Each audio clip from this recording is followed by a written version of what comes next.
Bonjour et bienvenue sur Science Sport Endurance pour un nouveau podcast. On se retrouve avec Jérémy pour ce nouvel épisode. Tu vas bien, Jérémy? Ça va nickel, j'ai la forme en ce moment, les entraînements se passent super bien, donc que demander de plus? Et toi? Ouais, ça va aussi. Et du coup, je vais en profiter de ce début de podcast pour faire une petite parenthèse auprès de nos auditeurs. Pour soutenir notre travail, n'hésitez pas à aller nous suivre, enfin vous abonner à notre chaîne YouTube, nous mettre une note sur Apple Podcast, si possible 5 étoiles. Et pour ceux qui ne nous suivent pas encore sur Instagram, allez voir toutes nos infographies sur les sciences du sport. Vous abonner, c'est exactement ça, c'est nous soutenir et nous permettre de contacter de plus en plus de sportifs et de professionnels dans le monde du sport. C'est grâce notamment à ça qu'aujourd'hui on a la chance d'accueillir Vassilis, un expert en nutrition. Salut Vassilis, comment tu vas? Bah écoute, ça va très bien et vous, comment ça va? Moi super, et toi Jérémy? Bah nickel, la forme. Donc aujourd'hui on accueille Vassilis, expert en nutrition. Est-ce que tu pourrais un peu parler de ton parcours d'études et pourquoi tu as créé ta page autour de la nutrition et pourquoi tu as créé tes formations, pareil, bah, on s'en doute, autour de la nutrition. Ouais, bien sûr. Donc, j'ai fait un cursus de nutrition anglais, donc Mac Nutrition Unique, un cursus de nutrition evidence-based, donc basé sur les preuves scientifiques. Et j'ai continué mon parcours vers un master en nutrition, toujours en Angleterre, l'école de Londres. Donc, je fais un travail actuellement en même temps sur les réseaux de vulgarisation scientifique. Je donne des formations sur la perte de poids. Je fais une formation sur la perte de poids rapide et il y a d'autres formations qui sont en cours. Je suis en train d'écrire un livre qui va bientôt être publié, donc sur les produits laitiers. Donc voilà pour la présentation et pour le pourquoi j'ai ouvert, j'ai créé ma page Instagram. Alors bizarrement, il y a quelques années de ça, j'étais assez discret sur les réseaux, donc je parlais pas trop de nutrition. Ça a toujours été ma passion depuis très très longtemps, mais c'est vrai que je ne parlais pas beaucoup de nutrition parce que, en fait, tout le monde est expert en nutrition parce que tout le monde mange et puis j'avais pas trop envie de débattre avec l'un ou l'autre, donc je parlais pas trop de nutrition. Et puis j'ai commencé à suivre quelques amis à l'époque.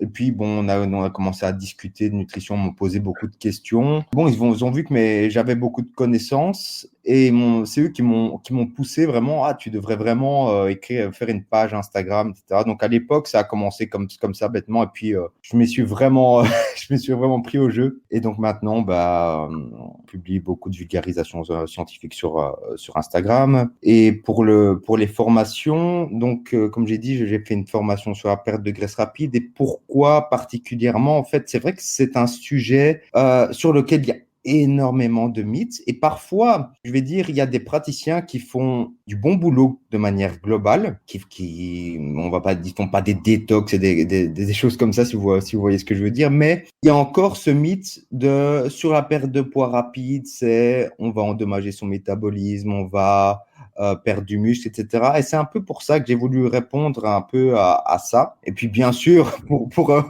un peu débunker tout le côté, je vais dire, charlatanisme où on vous propose je vais même pas dire des détox, mais parfois c'est des programmes de relance métabolique qui durent 6 mois ou 1 an. Bien sûr, c'est pas nécessaire et il n'y a rien qui justifie ça dans la littérature scientifique. Donc, dans l'ensemble, c'était vraiment pour aider un maximum les gens, débunker vraiment tous les mythes qui concernent la perte de poids et le côté perte de poids rapide également. Ouais, un besoin de propager la bonne parole, si on peut dire ça. Ouais, c'est ça exactement.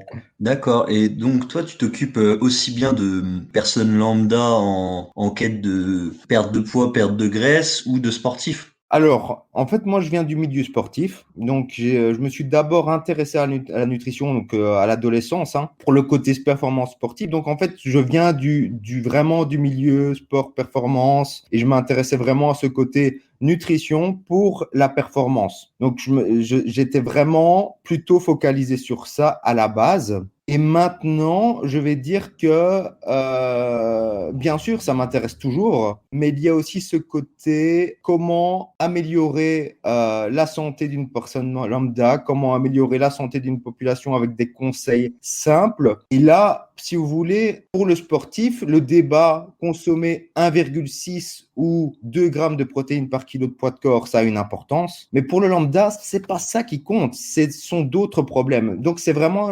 deux thématiques qui sont tout à fait différentes et je m'intéresse vraiment aux deux. Et au niveau de la conception d'études, ce qu'on va rechercher au niveau de la conception d'études, c'est pas du tout la même chose. C'est-à-dire que d'un côté, on va regarder des études randomisées contrôlées avec une plus grande validité interne, et de l'autre côté, on peut regarder du côté de l'épidémiologie nutritionnelle, donc au niveau de la santé des populations, quelles sont les interventions qui permettent d'améliorer la santé des populations, voilà, ce genre de choses. Donc, je m'intéresse vraiment aux deux et c'est pas du tout vraiment le même domaine de recherche. D'accord. Et donc pour parler de sport performance, c'est quoi pour toi la place de l'alimentation dans la performance, en particulier pour les sports d'endurance? Alors, pour les sports d'endurance, donc comme je dis toujours, quelle est la place de l'alimentation? Ça va toujours dépendre, un, de la personne à qui on parle, de sa génétique, et deux, de son niveau alimentaire actuel, de où elle part. Donc, les changements qu'elle va faire, ça va toujours dépendre de ce qu'elle mange actuellement. Donc, je vais expliquer un peu plus en détail, c'est-à-dire que il y a des personnes, ils ont beau manger fast-food, ils ont beau boire de l'alcool et puis s'entraîner le lendemain, ils vont pas se blesser, ils vont pas avoir de problèmes digestifs, ils vont avoir un bon niveau au niveau de la performance. Est-ce que ça veut dire que ils peuvent pas améliorer leur alimentation et que ça va améliorer leur performance? Si, bien sûr, mais est-ce qu'ils vont vouloir le faire parce qu'ils ont déjà un bon niveau finalement? Généralement pas. Et d'un autre côté, on a cette personne qui a pas un super niveau et puis qui peut tout faire pour améliorer ses performances et puis elle va mettre toutes les chances de son côté pour améliorer sa performance. Donc, ça passe bien sûr par l'alimentation. Et puis, quand je dis les changements alimentaires, ça dépend d'où on part. C'est-à-dire que, bien sûr, quand on parle des sports d'endurance, si on a une personne qui mange pas suffisamment de glucides, qui est en sous-nutrition, et puis qui reprend son alimentation de manière globale, est-ce qu'elle va avoir des gros changements? Oui. Est-ce qu'une autre personne qui a globalement une bonne alimentation, entre guillemets, est-ce qu'il y a encore des changements à faire pour améliorer? Oui. Est-ce qu'elle va gagner énormément en performance? Pas forcément. Donc voilà, ça dépend toujours de ces deux critères. D'accord. Du coup, qu'est-ce que ce serait pour toi un peu les pires croyances que les gens ils ont sur la nutrition? Alors, je vais dire, les pires croyances que les gens ont sur la nutrition, ça concerne principalement la perte de poids parce que la perte de poids, c'est vraiment la focalisation principale des gens. Ça, il faut bien se rendre compte, c'est que les gens ont du mal, la plupart des gens ont du mal à maintenir un poids sain ou ou de perdre du poids. Donc, c'est vraiment leur préoccupation principale. Et comme je dis souvent, c'est malheureux, mais certains, ils s'intéressent plus aux méthodes, toutes les méthodes pour pouvoir perdre du poids et puis tout ce qui est prévention des maladies cardiovasculaires. Peu importe si on a un arrêt cardiaque du moment qu'on a des abdos, j'ai envie de dire. Donc, c'est vraiment tout ce qui concerne la perte de poids et probablement le sujet principal, le truc principal qu'on entend, c'est tout ce qui concerne le métabolisme. Et je dirais même ce fameux mode famine où on entend que si tu ne manges pas assez, tu vas tellement ralentir ton métabolisme que tu vas perdre du poids. Et ça, tout simplement, c'est pas vrai. Parce que si c'était vrai, on aurait vraiment la solution à tous les problèmes de famine dans le monde. Et par exemple, j'aime bien toujours donner cet exemple il y a un cas comme ça où dans la littérature scientifique, une personne qui a fait un jeûne de, je pense, 350 jours, un peu plus de ce 350 jours, et qui n'a jamais arrêté de perdre du poids. Donc, c'est bien sûr pas à faire. C'était quelqu'un qui était près de 160 ou 180 kilos, mais il n'a jamais arrêté de perdre du poids pendant la durée du jeûne. Donc, il n'y a pas de mode famine. Et puis, on a toutes ces études qui étaient réalisées dans les années 50-60, comme l'étude du Minnesota, où il n'y avait pas ces problèmes de comité d'éthique, où on a pu vraiment affamer les gens. Et on voit que quand on affame les gens, ils perdent du poids et finissent. Donc, on voit dans l'étude du Minnesota. Si vous voulez voir vous pouvez même simplement voir sur Google étude du Minnesota Down-Cell Case. Vous voyez les personnes finissent à 5% de masse grasse. Bien sûr, c'est pas quelque chose qui est réalisable dans la vie réelle parce qu'en fait, là, on est dans un environnement contrôlé et si la personne veut manger plus, elle peut pas. Et si la personne veut ralentir son activité, elle peut pas parce qu'il y avait aussi des trucs de travaux forcés, etc. Donc, en fait, le principal problème, c'est l'augmentation de l'appétit qui fait qu'on va manger plus et la diminution de l'activité qui fait que le déficit calorique va nous rendre plus fainéants. Et c'est pas une question de métabolisme. Bien sûr, il y a une part de métabolisme. Donc, quand on parle de métabolisme, généralement, c'est la dépense énergétique au repos, mais qui est pas si grande que les gens croient. C'est quelque chose qui représente au maximum 200, 250 calories par rapport à ce que les gens peuvent manger en plus et se dépenser en moins sur une journée parce qu'ils sont fainéants à cause du déficit calorique, c'est juste très peu. Donc voilà, le mode famine, c'est probablement le sujet, le plus gros mythe qu'on entend sur la nutrition. Ouais, souvent, moi j'ai entendu parler souvent quand on devait sécher ou autre, perdre du poids, des gens dire ouais c'est bien quand tu manges pas beaucoup pendant une semaine et après tu fais un gros repas pour rebooster ton métabolisme pour pouvoir reperdre par la suite en gros. Moi qui n'étais pas expert en nutrition à l'époque, enfin je suis toujours pas, mais bon j'ai quelques notions on va dire, bah je me disais ouais bah il a sans doute raison et je pense que ce genre d'idées reçues ça se propage comme ça en fait, c'est des gens qui n'ont pas forcément les connaissances ou même les moyens de trouver ces connaissances qui tombent au final un peu dans le panneau, quoi. Ouais, et donc en fait, cette histoire j'aime pas le mot cheat meal, j'aime pas le mot triche, mais free meal, ça a du bon, c'est-à-dire qu'il n'y a pas de relance métabolique avec un repas où on va brûler soudainement plus d'énergie, mais ce qui se passe, c'est que ça fait du bien psychologiquement, donc ça aide à tenir la diète sur la durée. Et ça fait parfois, donc pour les athlètes, ça fait une petite recharge du glycogène. Donc, on va le lendemain faire une bonne séance. Parfois, ou une autre personne va se dire, voilà, je vais être un peu plus actif dans la journée. On a un petit boost comme ça, psychologique. Mais je vais dire, il n'y a pas de quoi que ce soit au niveau du taux métabolique de base avec un seul repas, malheureusement. Ouais, on est d'accord. Mais oui, je suis carrément d'accord sur le fait que s'accorder un repas par semaine où on peut se faire plaisir mentalement, c'est un plaisir, quoi. S'il y a aucun repas, il y a rien sur l'horizon qui nous fait plaisir, c'est un peu compliqué à certains moments, ça c'est sûr. En fait, ça a du bon, mais le problème, c'est que les gens, du coup, se disent, je vais manger le plus gros free meal possible pour avoir la plus grosse relance métabolique. Et donc, on peut voir des gens manger 5000 calories, parfois c'est pas des cheat meals, mais des cheat days. Donc, ils mangent toute la journée n'importe quoi pour la relance métabolique, entre guillemets. Et puis, bah, toute la semaine de déficit calorique est foutue à ce moment-là. Alors que si la personne avait juste été raisonnable et avait dit, ouais, je vais juste manger une pizza ce soir et puis ça va me faire peut-être un repas qui fait 1000 ou 1200 calories, mais dans l'ensemble du déficit calorique, ça n'aura pas dissipé le déficit calorique de la semaine. Ouais, donc il faut quand même rester plus ou moins raisonnable, quoi. C'est pas non plus un moyen pour complètement se péter de bite, quoi. Malheureusement, les calories comptent toujours et il n'y a pas de second univers où on va pouvoir manger tout et n'importe quoi, où les calories vont plus exister. Ouais, ça c'est bien dommage. Et du coup, pour enchaîner un peu sur un thème un peu différent, on va dire, c'est quoi ton avis sur les compléments alimentaires dans la performance sportive? Est-ce que c'est indispensable? Est-ce qu'on peut s'en passer? C'est quoi ton avis par rapport à ce sujet-là? Alors, dans un objectif performance, je dirais que malheureusement, il n'y a pas beaucoup de compléments alimentaires qui fonctionnent. La magnitude des faits, l'ampleur de l'effet de ces compléments est pas forcément toujours énorme. Bon, il y en a quelques-uns qui sont pas mal.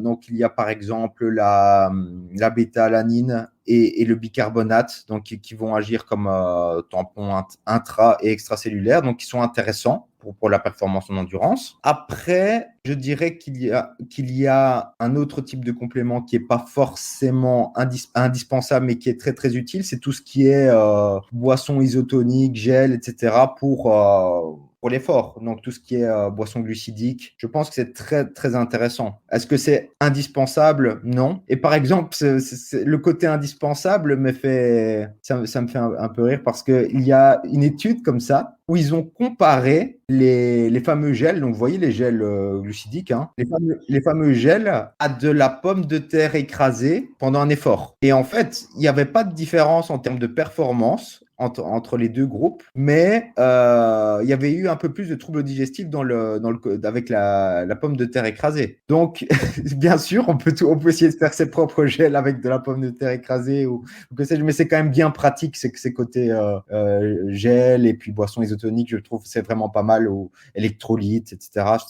C'est pas mal. Et au niveau des gels justement qui sont quand même blindés de glucides, il n'y a pas de risque d'hypoglycémie réactionnelle au niveau d'un effort très long, par exemple? C'est très difficile de faire une hypoglycémie réactionnelle pendant l'effort, en fait. C'est vraiment très, très difficile. Donc, ce qui se pourrait se passer, c'est si tu prenais ton gel avant ta séance et que tu commences, je vais dire, ta séance un peu trop tard, tu pourrais avoir une hypoglycémie au début de ta séance. Mais je veux dire, en effort, c'est très, très difficile d'avoir une hypoglycémie réactionnelle. Est-ce que tu pourrais expliquer à nos auditeurs un peu, ceux qui n'ont pas trop de connaissances dans la nutrition, ce que c'est justement une hypoglycémie réactionnelle? Alors, c'est en fait, quand on va prendre une grosse quantité de glucides, on va avoir une augmentation de l'insuline. Donc, l'insuline qui est une hormone hypoglycémiante. Et du coup, les glucides vont se diriger du sang vers les cellules et on va avoir parfois une chute trop grande de la glycémie. On a un pic trop grand en insuline. Et parfois, ça ne concerne pas seulement que les glucides. Ce que les gens ont tendance à oublier, par exemple, c'est que tout ce qui est protéines va stimuler beaucoup l'insuline. Donc, par exemple, on a des protéines comme la whey protéine, je ne sais pas si vous voyez. Par exemple, la whey protéine, il y a des personnes qui sont assez susceptibles de faire des hypoglycémies réactionnelles parce qu'elle stimule beaucoup l'insuline. Et donc, ça peut être un avantage, par exemple, pour certaines personnes qui sont justement prédiabétiques et qui ont un déclin des cellules bêta du pancréas à produire de l'insuline. Donc, on ne va pas trop rentrer dans les détails. Mais parfois, certaines personnes, du coup, s'ils ne la prennent pas avec suffisamment de glucides, peuvent avoir une petite hypoglycémie réactionnelle. Donc, cette hypoglycémie réactionnelle ne concerne pas toujours que les glucides. D'accord, je ne savais pas du tout ça. Ouais, c'est ça. En fait, généralement, les gens ont tendance à oublier qu'il n'y a pas que les glucides qui stimulent l'insuline. Et donc, quand on parle des protéines, particulièrement la fameuse whey protéine stimule particulièrement l'insuline. Et c'est pas forcément une mauvaise chose. C'est juste qu'on peut faire une petite hypoglycémie réactionnelle qui n'est pas un problème, sauf si on a un effort à faire et puis que on est en hypoglycémie avant de commencer, quoi. Ouais, c'est sûr. Ouais, on commence avec un boulet au pied, quoi. Et du coup, pour enchaîner sur un autre complément alimentaire je sais pas vraiment si c'est un complément alimentaire, mais on entend beaucoup parler des cétones en ce moment, notamment depuis l'année dernière, depuis 2 ans dans le cyclisme, qui n'est pas interdit, mais qui est appelé comme quelque chose qui augmenterait les performances de beaucoup. Qu'est-ce que tu peux nous dire sur ce sujet? Qu'est-ce que c'est et comment ça marche? Alors, en fait, les cétones, tu peux les produire de manière endogène, c'est-à-dire avec un régime cétogène, c'est-à-dire sans présence de glucides ou peu de glucides, généralement en dessous de 50 grammes, en alentour de 50 grammes de glucides par jour, ce qui est très peu. Et on sait que ce n'est pas donc les cétones endogènes, ce n'est pas quelque chose qui va améliorer la performance. On se voit en comparaison, on a généralement dans la recherche sur la performance en endurance, on a eu 3 groupes. Donc un groupe avec glucides, donc régime haut en glucides, un groupe cétogène et un groupe périodisation glucidique. Donc je pense qu'on parlera probablement de la périodisation glucidique une prochaine fois, mais ce qu'on voit, c'est que on a des meilleures performances avec plus de glucides qu'avec un régime cétogène, parce que les glucides sont nécessaires tout simplement à la performance à haute intensité. Maintenant, avec ces cétones exogènes, je ne sais pas exactement, c'est-à-dire que on arrive un peu à court-circuiter cet état de cétose parce qu'on n'a pas besoin de faire un régime cétogène pour les produire, du coup, parce qu'on les apporte de manière exogène. Maintenant, il y a assez peu de recherches sur le sujet.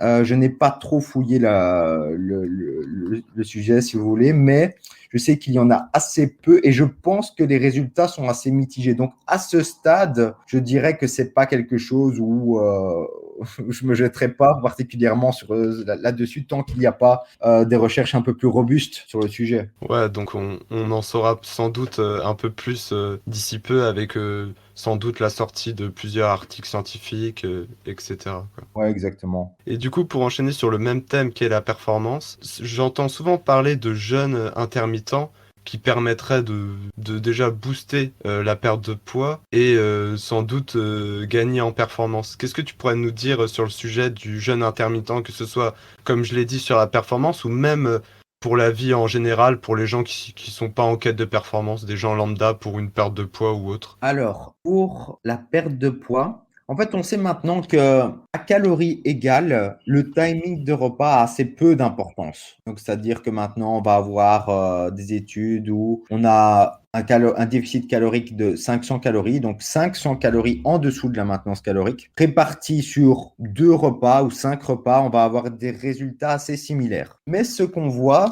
par exemple, dans les études en vie libre, donc ce sont des études où on n'est pas vraiment dans un environnement super contrôlé, ce qu'on voit quand on donne l'intervention de réduire la fourchette de temps où on mange. Donc, il y a ces études, par exemple, où on voit, donc, où ils ont analysé que la période de temps où les personnes mangeaient était assez longue. Ils ont pris des personnes qui avaient la fourchette de temps la plus longue. Ils leur ont dit, voilà, vous allez réduire votre fourchette de temps à, je sais plus, je pense que c'était 10 heures. Et ce qu'on voit, c'est que spontanément, les personnes réduisent le rapport calorique. Tout simplement parce que c'est simple. On voit par exemple, la personne lambda va prendre un petit déjeuner. Ce sera généralement un petit déjeuner qui est pas rassasiant. Ça va être un croissant ou tartine à la confiture avec jus d'orange qui est pas rassasiant. Et puis, elle va quand même remanger son repas de midi de la même manière, autant de calories que si elle n'avait pas sauté ce repas. Donc, si elle enlève ce côté croissant, confiture,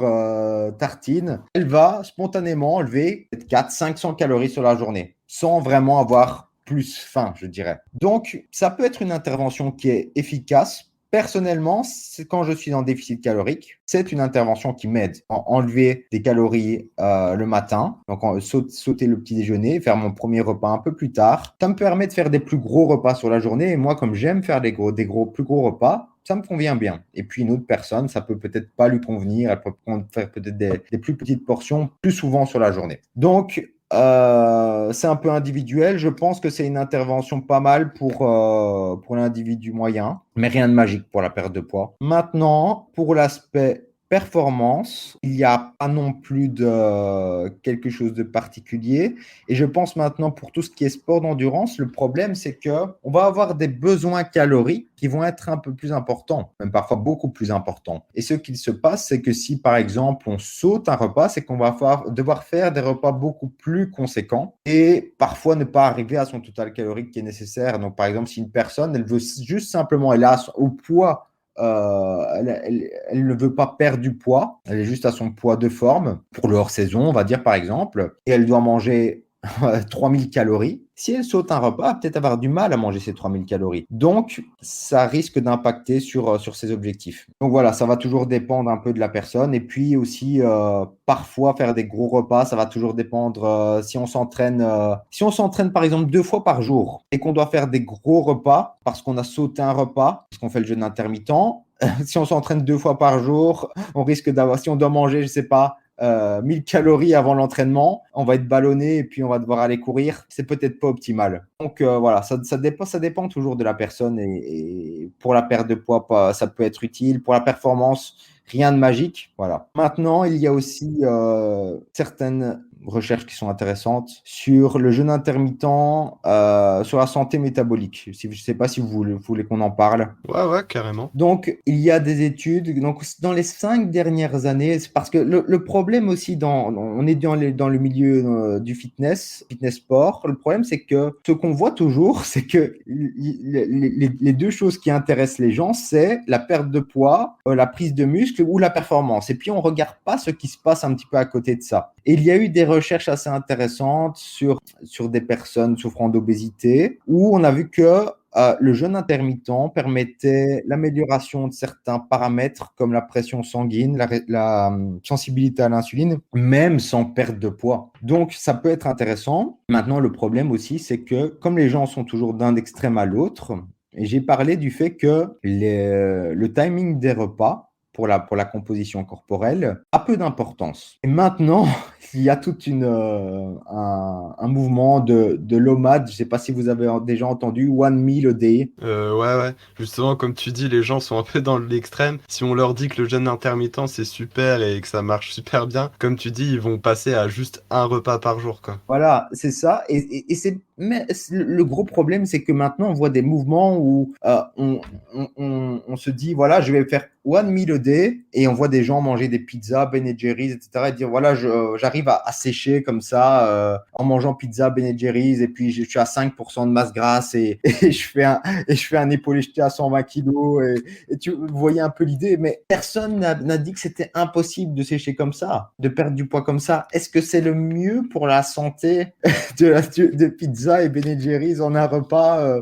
Je ne suis pas persuadé. Et même sans parler de tout cet aspect junk food, on sait que l'élévation des triglycérides, donc des graisses après repas. Donc même, on parle même pas des triglycérides à jeun, on parle de l'augmentation des triglycérides après repas. C'est un marqueur de maladie cardiovasculaire, d'augmentation du risque de maladie cardiovasculaire. Donc est-ce que s'enfiler 2500 calories, parfois 3000 calories en un repas, c'est génial? Je ne crois pas. Est-ce que si on a 20 ans et puis qu'on fait du sport et qu'on mange globalement pas de la junk food, est-ce qu'on va avoir un arrêt cardiaque? Bien sûr que non, mais est-ce que c'est optimal? Non plus. Donc, chacun doit un petit peu voir tout ça, et puis peut-être pas. Je pense vraiment qu'il y a un juste milieu dans tout ça, et que les gens ont du mal souvent à trouver. Ouais, c'est sûr qu'au final, il n'y a pas juste le nombre de calories qu'on mange qui compte, mais la qualité des aliments, elle joue un rôle hyper important, que ce soit dans la santé ou dans la performance. Hyper important, et le problème, c'est que on était, je vais dire, au début des années 2000, moi, quand j'ai commencé à m'intéresser à vraiment à la nutrition, on était un petit peu dans cet aspect poulet, brocoli, et puis rien d'autre, riz, peut-être un peu de riz blanc, et c'était vraiment des diètes qui étaient très monotones. Et maintenant, on est passé dans l'autre extrême où la qualité de l'alimentation n'a aucune importance à partir du moment où on atteint son coût total calorique.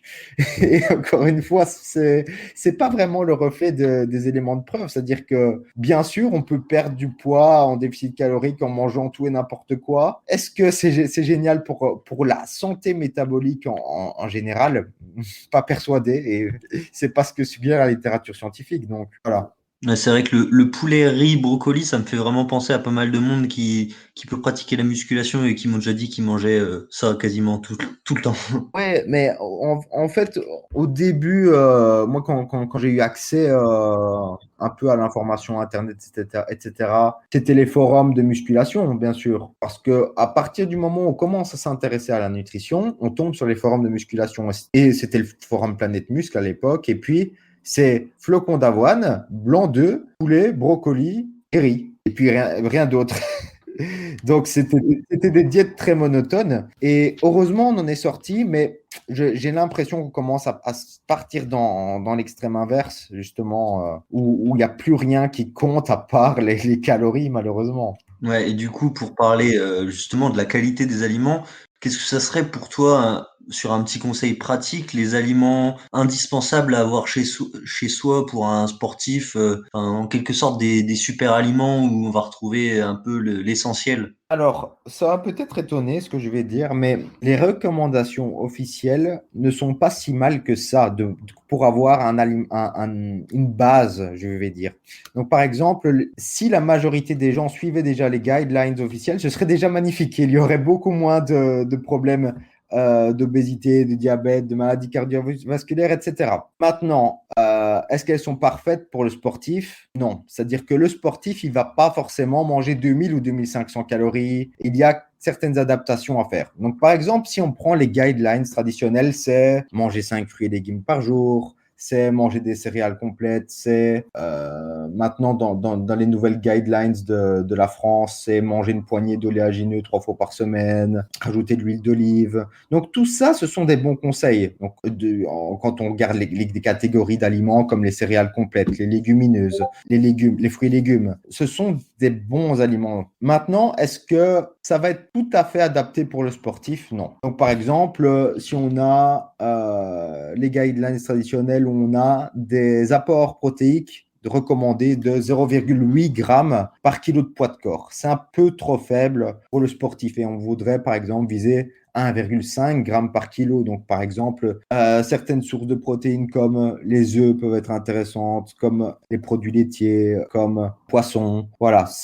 augmenter son apport en protéines, bien entendu. Les apports en glucides vont être plus importants. Maintenant, il y a toujours cet aspect digestif. Donc, généralement, si on a des très, très gros apports nécessaires pour un sportif d'endurance, on ne va pas tout faire via des céréales complètes, ce genre de choses, parce que ça risque de poser des problèmes digestifs, notamment si on mange ça avant l'effort. Donc, c'est un petit peu parfois incorporer des choses comme on a parlé de quelques calories liquides.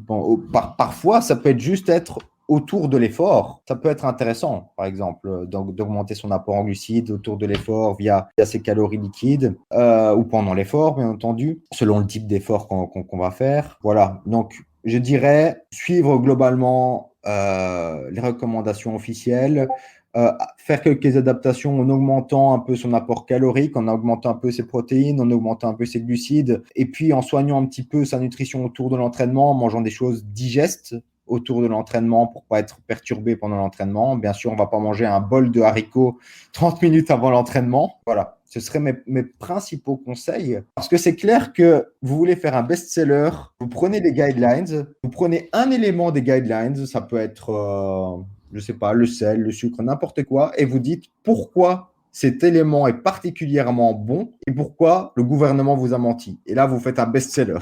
Ouais, c'est sûr. Une période où tout le monde ne croit pas ce que dit le gouvernement. Voilà. Mais le truc, par exemple, aussi, on parle du sucre. C'est intéressant, c'est que est-ce que à l'échelle de la population, les gens devraient manger moins de sucre? Oui. C'est-à-dire que si on prend quelqu'un qui boit 1,5 litre de Coca-Cola par jour et puis on lui dit d'enlever son litre et demi de Coca-Cola par jour, est-ce que ça va améliorer sa santé? Bien sûr. Est-ce qu'on peut extrapoler ça à une boisson d'entraînement où on a une personne qui va faire une séance de haute intensité, il va prendre une boisson d'entraînement qui va contenir la même quantité de glucides? Ben non, ça n'a absolument rien à voir. Donc, c'est deux contextes tout à fait différents. Quand on parle, par exemple, du sucre, c'est vrai que les personnes, quand on regarde la majorité des sources du sucre qui sont mangées à l'échelle de la population, c'est les boissons sucrées, notamment Coca-Cola. Donc, c'est clair que ça mérite d'être diminué. Ouais, c'est pas diabolisé, mais selon les circonstances et le contexte.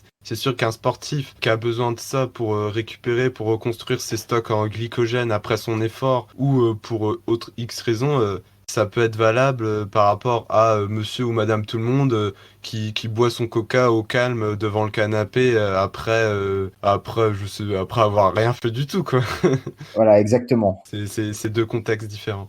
Et du coup, pour conclure un peu notre entretien, nos échanges, est-ce que tu pourrais nous parler un peu des thèmes que tu aimerais travailler plus tard ou tes futurs projets en plus de ton livre sur les produits laitiers? Ouais, donc, quand on a parlé du sucre, c'est intéressant parce que je prépare actuellement une formation sur le sucre, principalement sur le rôle du sucre sur les maladies cardio-métaboliques. Donc, quand on parle de maladies cardio-métaboliques, c'est un sujet qui est on n'entend pas souvent, on entend cardiovasculaire ou métabolique. Et en fait, c'est parce que l'un va augmenter le risque de l'autre. Donc, par exemple, on a quelque chose qui est central, qui est la dyslipidémie, donc l'augmentation des triglycérides, l'augmentation du LDL, qui est le mauvais cholestérol, la diminution du HDL, qui est le bon cholestérol. Et tout ça est en relation avec le diabète, avec les maladies cardiovasculaires, le foie gras, en fait. Donc, je vais aborder ça, le sucre, au sujet des maladies cardio-métaboliques. Donc, ce sera la prochaine formation. Et quels sont mes autres projets à part ça? Ce sera probablement d'autres formations. J'ai beaucoup de choses en tête, j'ai énormément d'idées, mais bien sûr, chaque chose en son temps. Et ce sera terminer mon master et après, ce sera probablement continuer sur le côté doctorat. Donc, les études ne vont pas s'arrêter maintenant. Et voilà, donc ce sera mes prochains projets. Bien, on a parlé du livre sur le lait, sur les produits laitiers. Voilà, c'est les principaux projets après ça. D'accord, de beaux projets, on va suivre ça de très près et j'espère qu'on aura l'occasion de faire d'autres podcasts sur des sujets bien plus précis que les gens pourront choisir. Bien sûr, bien sûr. Donc, moi, je suis toujours partant. Ouais, et justement pour nos auditeurs qui voudraient te suivre, où c'est qu'ils peuvent te trouver sur les réseaux sociaux pour voir tes infographies, etc. Alors, je poste essentiellement sur Instagram, qui est Vassili_i. Voilà, on va taper Vassili Siliopoulos, on va me trouver sur Instagram. Bon, c'est pas toujours facile à écrire, hein, mais je suppose qu'il y aura ça dans la description du podcast. Donc voilà, c'est principalement là que je mets le contenu de vulgarisation scientifique. Et puis, on peut suivre un peu mon évolution par rapport aux formations, etc. sur Instagram. D'accord, on mettra effectivement le lien vers ton profil. Ouais, du coup, je te remercie d'avoir passé tout ce temps avec nous et d'avoir été vraiment explicatif. Pour ma part, je te souhaite une bonne fin de journée. Avec plaisir. À vous aussi. Ouais, on te remercie et puis on se revoit bientôt pour un prochain épisode. À très bientôt. Allez, salut! Merci aussi à tous ceux qui nous ont écoutés. Je vous rappelle que vous pouvez retrouver tous nos podcasts sur Apple Podcasts et Spotify et en vidéo sur YouTube et Instagram. Et pour les infographies sur les sciences du sport, c'est sur Instagram que ça se passe. Allez, salut et entraînez-vous!